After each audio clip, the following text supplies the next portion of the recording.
Hi friends. So last video में हमने देखा था कि लास्ट के जो हमने सबसे स्टार्टिंग के जो हमने डोमेन्स पढ़े थे कॉग्निटिव साइकोलॉजी के, कि क्या क्या डोमेन्स होते हैं कॉग्निटिव साइकोलॉजी में। आज हम उसके आगे के 6 डोमेन्स देखेंगे और उसके बाद हमारा कॉग्निटिव साइकोलॉजी के डोमेन्स जो होते हैं वो टॉपिक खत्म हो जाएगा। तो स्टार्ट करेंगे नंबर 7 से, रिप्रेजेंटेशन ऑफ नॉलेज। यानी कि कॉग्निटिव साइकोलॉजी में रिप्रेजेंटेशन ऑफ नॉलेज का क्या हम देखते हैं, कैसे हम पता लगाते हैं, कैसे हमें पता लगता है कि कॉग्निटिव साइकोलॉजी में कैसे कैसे हम चीज़ें पढ़ सकते हैं। तो रिप्रेजेंटेशन ऑफ नॉलेज कहती है कि fundamental of all human cognition is the representation of knowledge. यानी कि बेसिकली आप नॉलेज को किस तरीके से रिप्रेजेंट करते हो। जैसे फॉर एग्जांपल अगर हम अपने इंडियन कॉन्टेक्स्ट में बात करें तो पुराने ज़माने में पंचतंत्र की कहानियाँ होती थी, या चांद सितारों को हमने पर्सोनिफाई करके यानी कि इंसानी रूप दे करके हमने उस तरीके से पढ़ना शुरू करा था। तो और बाहर विदेश में हमने मतलब और स्टोरीज़ बनाई और चीज़ें देखी, बहुत सारी तरीक़ों से हमने पढ़ाई करी है, हमने सोचा है और रिप्रेजेंट करा है नॉलेज को। ठीक है, हम कोट्स लिखते हैं, हम शायरियाँ लिखते हैं, हम दोहे लिखते हैं, हम सारी चीज़ें लिखते हैं ताकि हम नॉलेज को रिप्रेजेंट कर सके। ठीक है, so basically how information is symbolized and combined with the things stored in the brain. यानी कि जब भी आप कोई भी सिंबल को आप रिप्रेजेंट करने की कोशिश करते हो तो वो आपका क्या कहलाता है, representation of knowledge. So this part of cognition has two aspects, basically conceptual representation of knowledge in mind and the way the brain stores and processes information. Simple सी बात है कि रिप्रेजेंटेशन ऑफ नॉलेज के दो ही concepts हैं या फिर दो एस्पेक्ट्स हैं, दो ब्रांचेस हैं। पहला क्या कहता है कि कैसे आप रिप्रेजेंट करते हो नॉलेज को। फॉर एग्जांपल मैंने आपको बोला स्कूल बस, तो आप सबके माइंड में अपनी अपनी स्कूल बस आई होगी। अब ये डिपेंड करता है कि आपकी स्कूल बस कैसी दिखती थी, तो उस बेसिस पे आपने अपनी एक स्कूल बस का एक फॉर्मुलेशन बनाया है, एक चीज़ बनाई है, एक इमेज बनाई है, राइट। तो इसको तो बोलते हैं रिप्रेजेंटेशन ऑफ नॉलेज। और the way brain stores and processes information, और कौन से तरीके से कि जैसे मैंने जब भी स्कूल बस बोला, क्या आपके माइंड में न्यूरॉन्स फायर हुए, कौन सी चीज़ें थी जो आपके माइंड में हिली, तार लगी, जिसकी वजह से आपको समझ में आया क्योंकि ये स्कूल बस की बात कर रहे हैं। The conceptual representation in different individuals can be considerably different. बात तो सही है, मैंने स्कूल बस बोला था, इस पूरे लाइन का मतलब यही है कि मैंने जैसे स्कूल बस बोला तो आप लोगों के सबके माइंड में अलग अलग स्कूल बस आई है। ठीक है, in spite of these inherent dissimilarities between representation of knowledge, most humans do experience and depict experience in similar in a ways to get along well in the world. यानी कि भले ही हम सबके mind में school bus अलग अलग तरीके से आई, बट हम सब ने इवेंचुअली एक कंक्लूजन पे पहुंचे कि हाँ, स्कूल बस क्या होती है, जिसमें स्कूल के बच्चे जाते हैं और लिए जाते हैं, मतलब स्कूल जाते हैं और वापस आते हैं। ठीक है, content of this information is also hugely different. Simple सी बात है, स्कूल बस सबके ही माइंड में अलग थी तो इसका कंटेंट बिल्कुल अलग है। सिमिलर वे से अगर मैं बोलूँ पेन, तो मेरे माइंड में अभी इस टाइम पे ये वाला पेन चल रहा है तो मैं इस पेन की बात कर रहा हूँ। आपके माइंड में आपके हाथ में जो पेन होगा आप उस पेन के बारे में भी सोच सकते हो। But our neurological web entraps information and experiences and holds them in structures that are similar in all human brains. Basic simple सा पॉइंट ये है इसका कि आप कैसे नॉलेज को रिप्रेजेंट करते हो और कैसे वो स्टोर होती है। तो ये दो तरीके हैं जो कॉग्निटिव साइकोलॉजिस्ट पढ़ते हैं। तो अगर आप कॉग्निटिव साइकोलॉजिस्ट बनना चाहते हैं तो आप इस चीज़ों को पढ़ सकते हैं या इन चीज़ों में अपना आगे करियर बना सकते हैं। अगला पॉइंट कहता है इमेजरी, यानी कि क्या इमेजेस बनती है। Cognitive psychologists are specially interested in the topic of internal representation of knowledge. यानी कि कैसे इंटरनली आपके ब्रेन में क्या रिप्रेजेंटेशन है नॉलेज का। So the mental images of the environment are formed in the form of a cognitive map.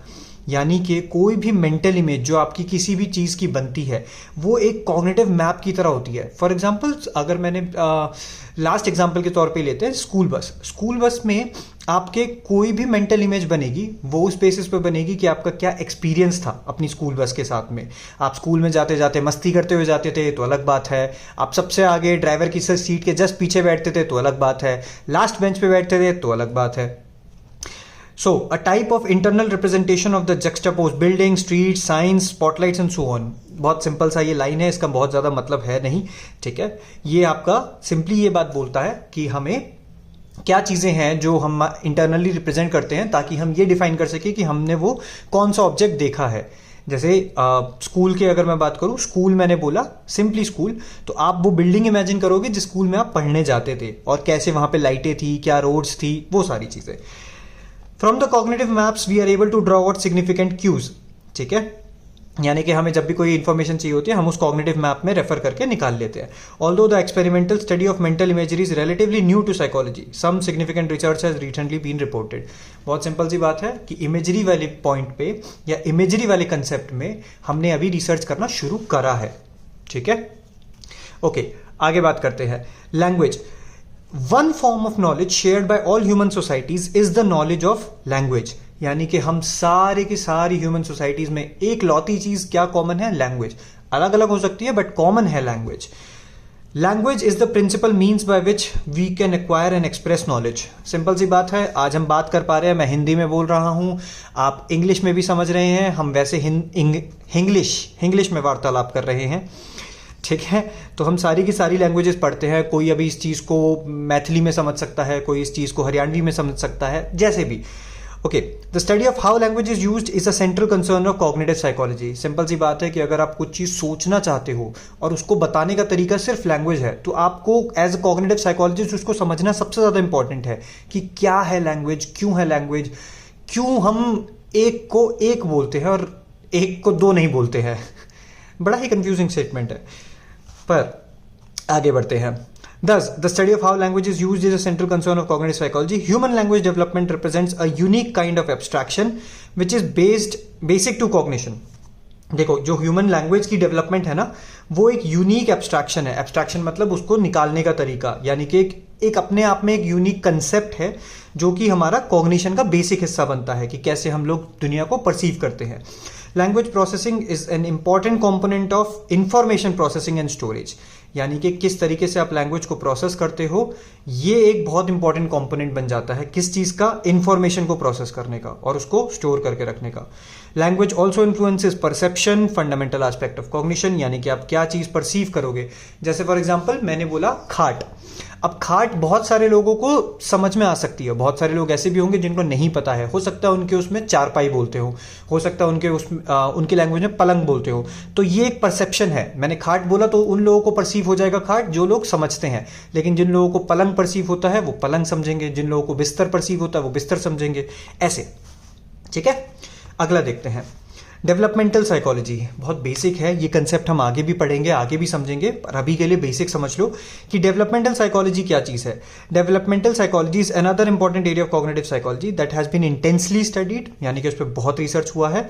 Recent studies and theories in developmental cognitive psychology have greatly expanded our understanding of how cognitive structures develop. बहुत basic सी line बोल रहा है, वो कह रहा है कि हमारी जितनी भी नॉलेज अभी कॉग्निटिव साइकोलॉजी में बढ़ी है वो इस वजह से बढ़ी है क्योंकि हम ये समझ पाए कि कैसे आप डेवलपमेंट करते हैं, हमारी कॉग्निशन की, हमारी समझ की डेवलपमेंट कैसे होती है. ठीक है, as adults we have all lived through childhood and adolescence and we share maturational experiences with all members of our species. देखो, ये बड़ी इंटरेस्टिंग लाइन है. ये इसलिए लाइन है क्योंकि हम सब जब अब बड़े हो चुके हैं, आप सब अभी मास्टर्स कर रहे हैं, तो इसका मतलब है कि आप सब लोग basic from the age of 21 के हैं, 21 एंड अबव, है ना. तो 21 से ऊपर की एज के अगर आप लोग हैं तो मैं एक्सपेक्ट कर सकता हूं कि आप 2024 में 2002, 3 या इन सब में पैदा हुए होंगे. अगर आप 22, 21 की एज के हैं या इससे पहले पैदा हुए होंगे, अगर आप और लेट कर रहे हैं मास्टर्स. तो ये कहना चाह रहा है कि हम सब ने एक मैचुरेशनल एक्सपीरियंसेस शेयर करे. जैसे आपने वो रील्स देखी होंगी जो हर बार बोलती आती है कि 90s kids will remember, 90s kids will do this, 19 kids will do that. ये सारी चीज़ें हम समझते आते हैं कि भाई only generation Z can remember this. अगर आप इस ज़माने के हैं तो आपने ये देखा है, उस ज़माने के हैं तो आपने वो देखा है. तो ये बहुत ही इंपॉर्टेंट एस्पेक्ट है किसका? डेवलपमेंटल साइकोलॉजी का, कि देखो हम सब ने अलग अलग एक्सपीरियंसेस करे लेकिन ओवरऑल हम सबके एक्सपीरियंसेस बड़े सिमिलर से थे. Right, all right. अगला देखते हैं, thinking and concept formation. Thinking is the crown joule of cognition. यानी कि अगर किसी के सर पे ताज हो, यानी कि कॉग्निशन अगर एक राजा हो तो उसके सर का ताज क्या है? थिंकिंग, यानी कि कैसे सोचा जाता है. Thinking is the process by which new mental representation is form through the transformation of information. यानी बोलना क्या चाह रहा है कि देखो, क्या वो प्रोसेस है जिसके बेसिस पे आप एक मेंटल रिप्रेजेंटेशन, यानी कि जो हमने इमेजरी में जाना था, जो हमने इमेजरी में समझा था कि इमेज कैसे बनाते हैं, क्या एक इमेज बनाते हो जो आप इंफॉर्मेशन को ट्रांसफॉर्म करके बनाते हो. जैसे बचपन में हमें सिर्फ ABCD पता था, लेकिन धीरे धीरे जब हमने B और U और S को एक साथ पढ़ना स्टार्ट करा तो हमने समझा कि ये चीज बस बन जाती है. राइट, ऐसे धीरे धीरे करके हम आगे बढ़ते हैं. So, advances in cognitive psychology have led to a formidable arsenal of research techniques and theoretical models. यानी कि cognitive psychology में जो भी advances हुए हैं उनकी वजह से हमारे पास एक arsenal है. arsenal मतलब होता है आर्मरी, या ये कह लो कि हमारे पास टूल्स हैं रिसर्च के और उसकी टेक्निक्स हैं, थ्योरेटिकल मॉडल्स भी हैं, ताकि हम ये समझ पाएं कि कैसे इंसान कॉग्निटिवली सोचता है, यानी कि समझता है चीज़ों को. Ability to think and form conception is an important aspect of cognition. Simple line है कि ये बोल रहा है कि थिंक करना, सोचना और कंसेप्ट को बनाना ये इंपॉर्टेंट एस्पेक्ट है किसका? कॉग्निशन का, यानी कि समझ का. Similar concepts help in understanding and processing of information. There is a considerable body of knowledge about the laws and process of concept formation. क्योंकि ये चीज़ हम आगे देखेंगे तो इग्नू ने यहाँ पे कोई एक्सप्लेनेशन नहीं दिया है कि थिंकिंग और कंसेप्ट फॉर्मेशन में क्या क्या चीज़ें हैं, कैसे आप समझते हैं, कैसे आप इंफॉर्मेशन को स्टोर करते हैं, क्या वो सारी चीज़ें हैं जो इस चीज़ को बहुत ही ज़्यादा बेहतर और बेटर बनाते हैं. चलो लास्ट पार्ट देखते हैं इसका, ह्यूमन एंड आर्टिफिशियल इंटेलिजेंस. ये आप सबको पता है इस टाइम पे सबसे ज़्यादा फेमस होने वाली चीज़ क्या है? Artificial intelligence. और दूसरी क्या चीज़ है? Human intelligence. So, human intelligence includes the ability to acquire, recall, and use knowledge to understand concrete and abstract concepts and the relationships among objects and ideas, to understand a language, to follow instructions, to convert verbal descriptions into actions, and to behave according to the rules and to use knowledge in a meaningful way. Oh my God! पूरी की पूरी human intelligence की एक ही line में पूरी summary दे दी उन्होंने. क्या कहते हैं वो? देखो, आप एक एक करके समझेंगे. एबिलिटी टू एक्वायर यानी कि हासिल करना, रिकॉल यानी कि वापस याद करना, एंड यूज नॉलेज यानी कि नॉलेज का यूज करना, to understand concrete and abstract concepts. देखो, कंक्रीट कॉन्सेप्ट्स वो होते हैं जो चेंज नहीं हो सकते. जैसे सन एक कंक्रीट कॉन्सेप्ट है, हम इसको बदल नहीं सकते कि सन की जगह हम ये नहीं बोल सकते दिन में मून आएगा, राइट. लेकिन एक एब्स्ट्रैक्ट कॉन्सेप्ट है. एब्स्ट्रैक्ट कॉन्सेप्ट मतलब होता है कुछ भी रैंडम जो आप फिलॉसफी में सोचते हो ना, हम दुनिया में क्यों आए हैं, क्या इस हमारी जीवन का मतलब है, मैं पढ़ाई क्यों कर रहा हूँ, मेरे फुल मार्क्स क्यों नहीं आते हैं, ये सारे कॉन्सेप्ट्स एब्स्ट्रैक्ट कॉन्सेप्ट्स होते हैं. इनका कोई कंक्रीट जवाब नहीं है, ये पर्सन टू पर्सन डिफर कर सकता है. And the relationships among objects and ideas, यानी कि कोई भी ऑब्जेक्ट है, कोई भी आइडिया, उनके बीच में क्या रिश्ता है, क्या रिलेशनशिप है. And to understand a language, ये भी एक हमारा कॉग्निटिव साइकोलॉजी का ही पार्ट है कि ये लैंग्वेज समझनी है, इंस्ट्रक्शंस को फॉलो करना है. वर्बल डिस्क्रिप्शन यानी कि कुछ बोला गया है डिस्क्रिप्शन में, उसको एक्शन में बनाना. मैंने कहा लिखो तो आप लिख रहे हो, right. And to behave according to the rules, मैंने कहा मार्जिन के अंदर अंदर लिखो तो आप मार्जिन के अंदर अंदर ही लिख रहे हो, उससे बाहर नहीं जा रहे हो, ठीक है. And to use knowledge in a meaningful way, ये सब क्या है? ह्यूमन इंटेलिजेंस है, ठीक है. ये ह्यूमन इंटेलिजेंस है. आर्टिफिशियल इंटेलिजेंस इसी को आर्टिफिशियली रेप्लिकेट कर रही है. धीरे धीरे आर्टिफिशियल इंटेलिजेंस इस चीज पे बढ़ रही है, आगे बढ़ रही है, और हमने बहुत ज्यादा एडवांसमेंट कर ली है. Speciality within the computer science called artificial intelligence has had a major influence on the development of cognitive science, especially since the design of program requires knowledge of how we process information. देखो कितनी मजेदार बात है. इंसान किस तरीके से information को प्रोसेस करता है, इसके बेसिस पे आर्टिफिशियल इंटेलिजेंस बनाई जाती है. यानी कि इंसानी नॉलेज से ऊपर आर्टिफिशियल इंटेलिजेंस अभी नहीं गई है और ना ही जा पा रही है. आने वाले फ्यूचर में हो सकता है चली जाए. Cognitive psychology also addresses to find out whether a perfect robot can stimulate human behavior. Simple सी बात है, कॉग्निटिव साइकोलॉजी से ये भी हमें देखने को मिल सकता है कि जैसे आजकल की डेट में आपने देखा होगा रोबोट सर्जरीज कर रहे हैं, ठीक है. आजकल तो बहुत ज़्यादा एडवांसमेंट हो गया है. आपने देखा होगा कि रोबोट्स डिलीवरी कर रहे हैं, और सर्जरी तो एक चीज़ है ही है, डिलीवरी भी कर रहे हैं, बहुत सारी चीज़ें हैं जो रोबोट्स हैंडल कर रहे हैं. तो आने वाले ज़माने में हम काफ़ी सारा काम रोबोट से करवा लेंगे, राइट. सो ये चीज़ एक बहुत ही इंपॉर्टेंट कंसेप्ट है ह्यूमन एंड आर्टिफिशियल इंटेलिजेंस का, जो हम कॉग्निशन में पढ़ते हैं. इससे समाप्त होता है हमारे domains of cognitive psychology. 12 domains हैं इन टोटल. मैं आपको एक शॉर्ट वीडियो में, एक शॉर्ट फॉर्म वीडियो में मैं इन सबको याद करने का एक आसान तरीका दे दूंगा, वो आप जाके देख सकते हो अगर आपको ये याद नहीं हो रहे. समझने के लिए आप इस लॉन्ग फॉर्म वीडियो को पूरा देखना और आप समझना. तब तक मिलते हैं नेक्स्ट वीडियो के लिए. Thank you so much. Take care.